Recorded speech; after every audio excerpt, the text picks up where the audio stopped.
The Westgate Tunnel Project will make it easier for people to get from regional Victoria to Melbourne, with faster travel times and an alternative to the Westgate Bridge for easier journeys to places like hospitals and universities.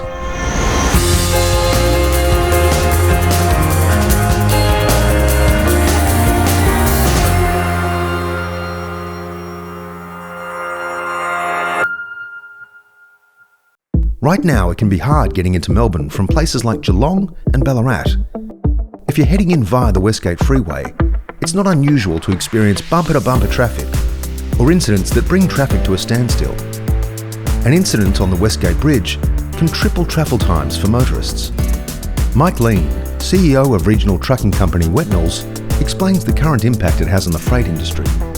The growth in the freight precinct out through the west has put significant impact on all of the main thoroughfares into getting us across the Maribyrnong River and across over into the eastern suburbs. So the challenge with that becomes a higher volume of traffic, and of course that leads to significant congestion.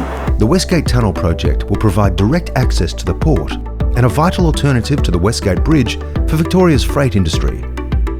Tim is a traffic engineer on the project and explains some of the improvements being made. The upgrades to the freeway and the tunnel will benefit people of Geelong and Ballarat, because they use that as the gateway to Melbourne. The M80 interchange will have more lanes, which will provide quicker travel times through that congested area.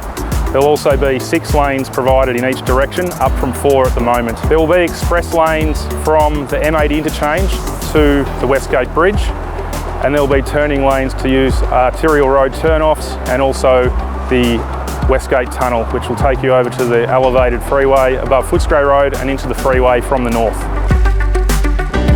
The Westgate Tunnel Project is also creating hundreds of jobs for rural and regional Victorians, with the state's largest precast concrete facility built in Benalla, supplying precast concrete used to build the Westgate Tunnel.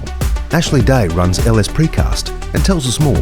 Over the term of the project, the facility has employed over 400 white-collar and blue-collar employees and also engaged over 300 subcontractors.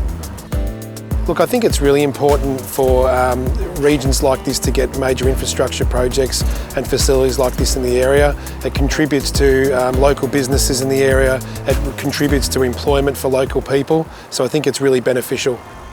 The Port of Melbourne is the largest container port in the country in terms of volume, but also there are many other commodities that go through the port. What we're looking forward to is a seamless transition, getting from the west, where the majority of the freight logistics infrastructure is, and being able to get into the port quickly and get out of the port quickly.